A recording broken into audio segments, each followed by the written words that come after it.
Pam Bondi just admitted what we have known all along, and that is that Donald Trump is, in her own words, exposed in the Epstein files. Now, this is all being leaked in a letter that has come out from the DOJ, but I think in many ways this is intentional.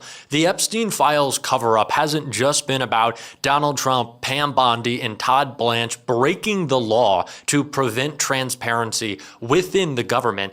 It has also been about redirecting the attention of the media and people who are calling for accountability. And while Pam Bondi is exposing Donald Trump by saying he's exposed, I think that there is a bigger purpose to this letter. And I think that is certainly understood with what Marjorie Taylor Greene said just today about how Pam Bondi is doing whatever Donald Trump wants. And I think the media element is certainly part of it. Before we get to this letter, breaking news from journalist Darren Parnas, I want to start with what Marjorie Taylor Greene had to say about Bondi and Trump. Pam Bondi, she serves at the pleasure of the president and his administration, and those there are telling her, here's who you can prosecute. No, don't do this. I mean, they told her that the Epstein files, that fight to release the Epstein files came directly from President Trump. And I know a lot of people have a hard time with that, but that is the truth. He fought the hardest to stop these files from being released. And the only reason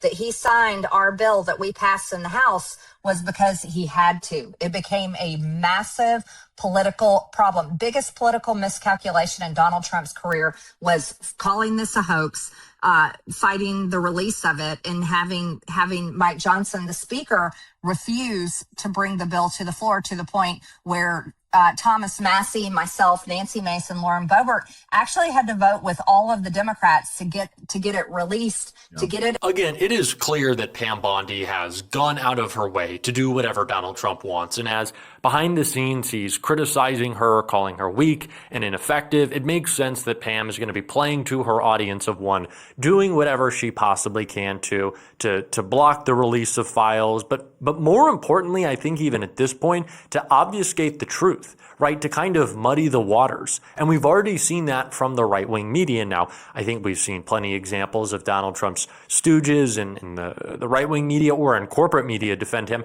One that comes to mind is Sean Hannity literally bragged on his radio show that he wasn't going to be talking about the Epstein files on his Fox show. Like, he was celebrating himself for being such a good little Trump bootlicker that he wouldn't talk about the biggest scandal in presidential history. But in many ways, it's a lot more subtle than that. I think this was the best example of how the right-wing media is getting their instructions from Bondi to deflect before we get to that letter. The so-called Epstein victims who have received over $100 million. So-called Epstein victims. We should call that out for what that is. That's a bullshit. No, it's not. So-called Epstein victims. They are Epstein victims, and they have been paid. They can come out and say, no one is stopping them. I would welcome them. I would encourage them. Come out and tell us. They're trying to introduce some level of uncertainty. And I think that has been a very targeted effort from this DOJ, that they want us uncertain. They have certainly done that with the way that they have released and redacted and re-released files, the way that they talk about Epstein, the way that they talk about Maxwell, the way that they talk about this broader cabal of criminals. Y'all know that I always go back to that clip of Kash Patel saying that he would have prosecuted yesterday anyone if they were a co-conspirator with Jeffrey Epstein, because he wants to go after the people who were hurting children, who were hurting women, but no one did, according to Kash Patel. It was this tiny little multi-billion-dollar operation run only by two people, right? That has been a very deliberate effort. They want us to think both that we can't really trust anything, but also at the same time, there's nothing to really trust, because it was just a bunch of people who bumped into Epstein, right? Donald Trump does that all the time. He says, well, a couple of people went to dinner with this guy. You know, RFK Jr. said the same thing. Everybody in New York bumps into people. It just happens. That's been the media narrative that they have constructed, that bumping into Epstein shouldn't be a crime. Todd Blanche said it. It's not a crime to party with Mr. Epstein. So at the same time as they want to minimize the scandal, they also want us numb to it. Even the fact that I just referred to it as a scandal rather than a criminal sex trafficking operation shows how much of their framing has seeped in. And that is why I think this letter an admission from Pam Bondi is also a way to try to help Trump. I want to get into it all, but let's first read this reporting. Journalist Aaron Parnas writes, "Scoop, the Department of Justice has sent over a letter to Congress outlining why it made redactions to the Epstein files. The 6-page letter also includes a list of all government officials and politically exposed persons in the files." And as you can see on the right, Donald Trump's name appears as one of those politically exposed individuals. Sincerely, Pam Bondi. Of course, Todd Blanche signs his name. Now, I think Midas Touch had the perfect response to this. The DOJ continues to muddy the waters by combining names in the files of politically exposed persons who are actually involved with Epstein with random individuals who are mentioned in unrelated ways. Now, I'm not going to read through every single name in that letter, but I want to point out some important names. Barack Obama is mentioned. Michelle Obama is mentioned. Jill Biden is mentioned. Joe Biden is mentioned. Obviously, Donald Trump is as well. Les Wexner comes up. These are politically exposed individuals. But how is Jill Biden involved with Jeffrey Epstein? She wasn't. Was Jill Biden mentioned in one of the, hundreds of thousands of emails that have come out? Did someone maybe include an article that linked a comment, a mention of Jill Biden? Sure. That doesn't mean she did anything. Now, the way that the right describes this, the way that the right-wing media describes this, is that bumping into or spending time with Epstein doesn't implicate you. That's not true. But being mentioned in the files is different than having participated in any of Epstein's sex trafficking or broader criminal operations. Barack Obama is mentioned thousands of times in the Epstein files, but it's because he was president. Jeffrey Epstein talked about Barack Obama. Jeffrey Epstein mentioned lots of things.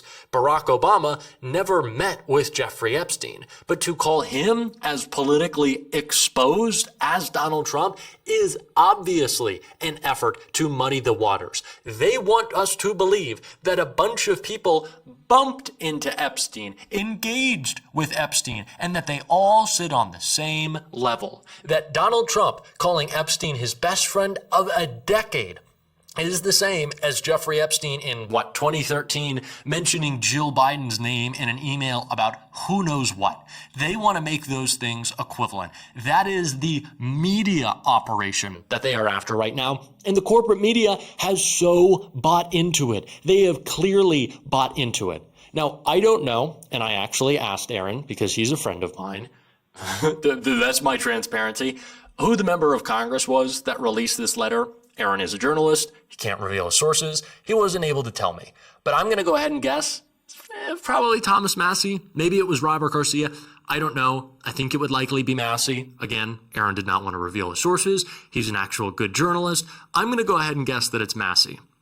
I think that Thomas Massey understands as much as anyone else does that the effort to cover up is just as much a media operation as it is a political and DOJ operation. It's why he's been everywhere all the time, because he wants to set the corporate media and the independent media straight on how we need to cover the Epstein files. But it's something that we have seen as a tremendous failure recently, that the corporate media has talked about Epstein like it was some scandal, like he got canceled. They call him a disgraced financier, like he isn't the most notorious pedophile and sex criminal and sex trafficker in American history. I think that's more than a little bit of a scandal and a little bit of disgrace, but those are the words that they use to numb us. And it is why this letter, Pam Bondi admitting that Donald Trump is exposed, is so important in understanding the media operation that the DOJ is running, because it is that as much as anything else. They are banking on us being distracted. They are banking on us kind of having our minds warped a little bit, right? Becoming numb to it all, maybe moving on. Some people making jokes, trying to make light of it all. They are banking on us doing that. That is what they want to happen. They want us to think that it is a smaller operation than we would have previously believed. They want us to believe that it's not a conspiracy. Maybe it's a media fascination. I've even seen Democrats do this, right? I think it was Jared Moskowitz asked by a journalist with Dropsite News. Epstein, a lot of connections to intelligence, huh? Moskowitz responds, yeah, Russia. Seems like a lot of connections to Russia.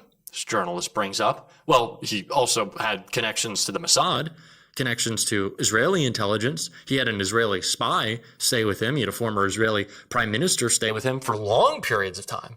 And Moskowitz responds and says, well, I don't want to get up into Reddit conspiracy posts. Reddit posts, these are in the files. Don't downplay it because it doesn't fit a narrative that you like. If we do that in any instance, we are hurting our credibility to tell the story that has to be told. It is why we, I don't want to say threw under the bus, but made it very clear and have made it very clear that we don't care about Bill Clinton. Whatever crimes he did or did not commit, he should be prosecuted for. And it is important that he is testifying. And the reason that Donald Trump is not allowing him to testify publicly is what Bill Clinton would say.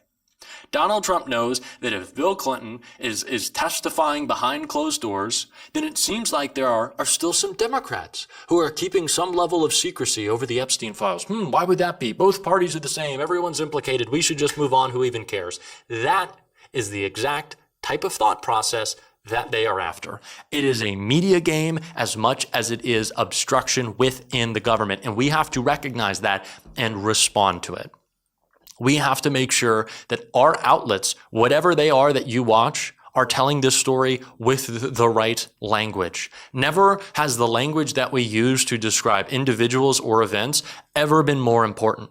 I'm not a word nitpicker, but I think I am right now. He's not a disgraced financier. He is the most notorious sex criminal in the history of America, who is connected to every world leader, every financial institution, every element of our life and culture, it seems. It is a much bigger deal than a man who was disgraced. And when we use that language, we are playing into the exact game that they want. Pam Bondi put this letter out to muddy the waters. They want to change the narrative in the way that we talk about this. We cannot allow that to happen.